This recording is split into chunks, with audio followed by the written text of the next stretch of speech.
Here he is, Paul Warburg.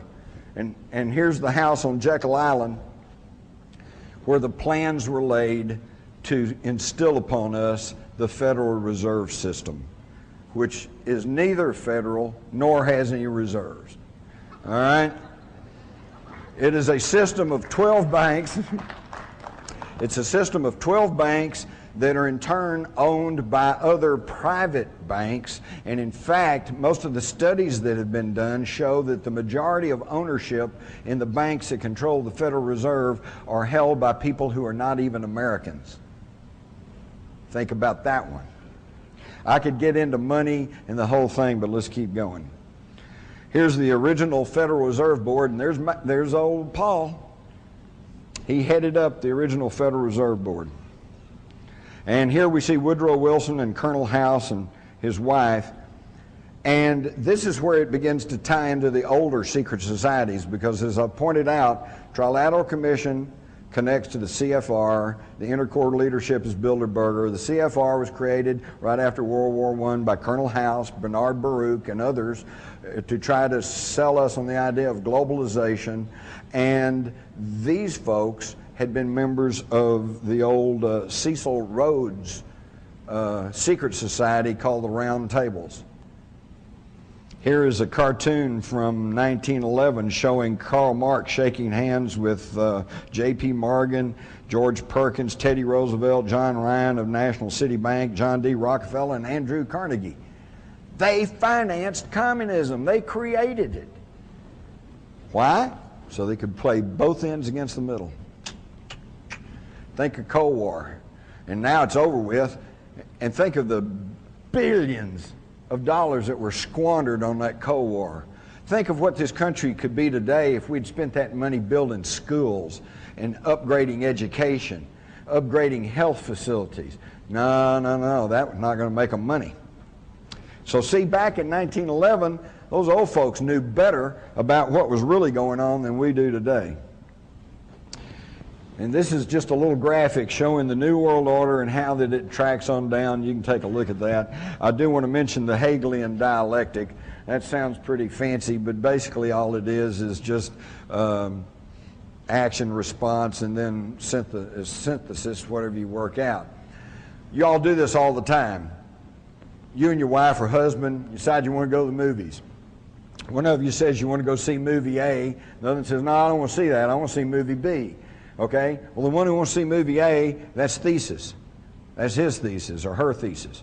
One says, I want to see movie B, that's antithesis or antithesis, the antithesis. Okay? Now, then you work it out.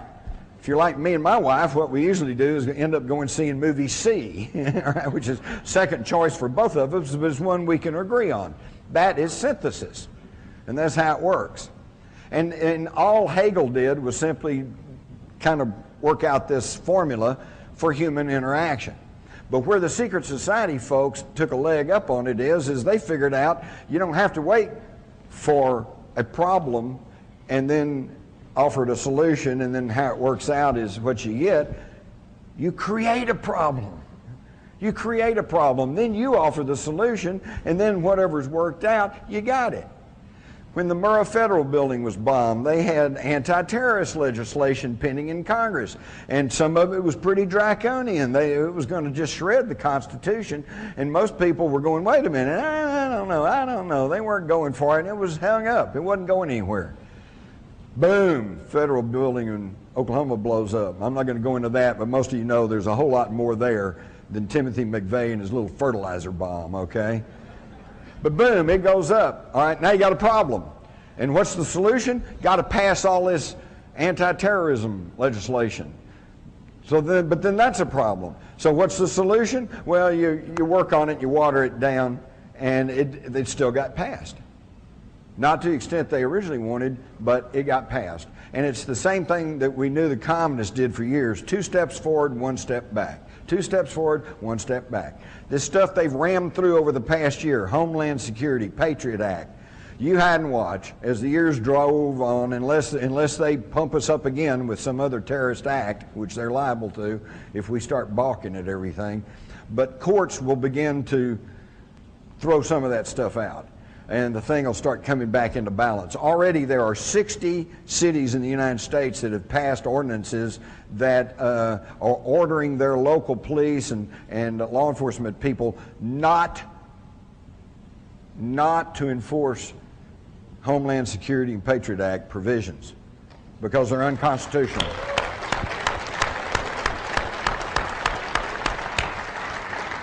Of course, you don't hear much about that through the mass-controlled corporate media, but it's happening, and there will be a backlash. It will come, and things will balance out a little bit, but see, it's already on the books. And this Homeland Security thing, once you create that whole level of bureaucracy, I guarantee it'll never go away. The CIA is a good example. That was intended to be exactly what it says, the Central Intelligence Agency. It was going to be a small agency that was going to take the intelligence from the Army and the Air Force and the Navy and everybody else and coordinate it. And it was intended to stop duplication of effort. And instead it created a whole monster that we're still having to deal with, okay? And it'll never go away. Homeland Security will never go away. We should never have passed it in the first place, but there was no debate, no talk. They got Homeland Security the night it started off. It was a 30-page thesis saying here's what we probably need to do, and by the time it got to Congress, it was 500 pages, and they got it the night before the vote. Now, folks, I don't care how smart you are, you can't read 500 pages, absorb it, think about it, and make an intelligent decision. And I'll tell you, for that one fact alone, and I'm not even going to argue the merits of Homeland Security, but for the mere fact that your representatives passed a law that they hadn't even read, I think should be cause enough for a recall. You ought to throw every one of them out.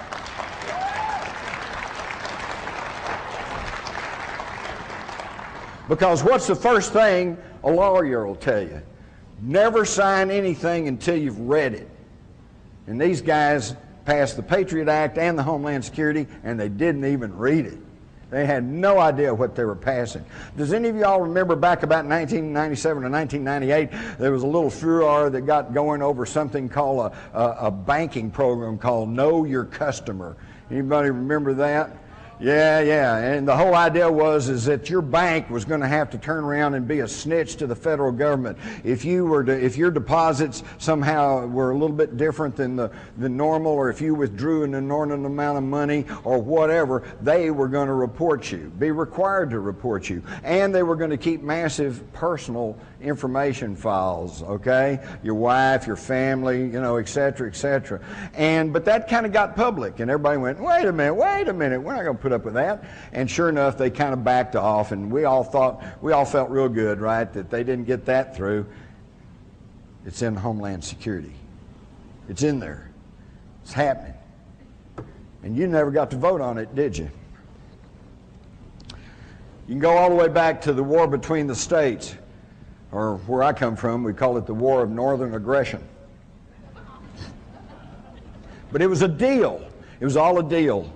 Auguste Belmont, a registered agent of the Rothschild banking family in Europe, came to this country and quickly became the leading seller of bonds for the federal government. He's the one that got the money to prosecute the war between the states. At the same time, he was quietly buying up all the southern bonds. It was a deal. Even Chancellor Bismarck of Germany is on the record as saying that the war in the 1860s in the United States was contrived by the Rothschilds to split the country in half so that they could regain North America for the bankers in France and Britain. And if you'll stop and think about it, where was the bulk of the British Army? It was in Canada. Where was the French Army? Anybody? Mexico, under Maximilian. So they were going to let the North and South bleed each other dry, and then they were going to move in. There's only one man who seemed to understand what was going on, and that was the head Yankee, Abraham Lincoln. I'll have to give him some grudging credit. I think he understood what was happening. And that's why he became the first American president to print his own money, known as greenbacks. Do you know there's only been one other president in the history of this country that tried to print interest-free money? John F. Kennedy. June 1963, he ordered the issuance of $6 billion in currency, not through the Federal Reserve System, but through the United States Treasury. I have a $5 note. It says Series 1963. It's got red ink on it. It says United States note. It doesn't say Federal Reserve note. And I don't think it's a coincidence that both of those presidents were shot in the head.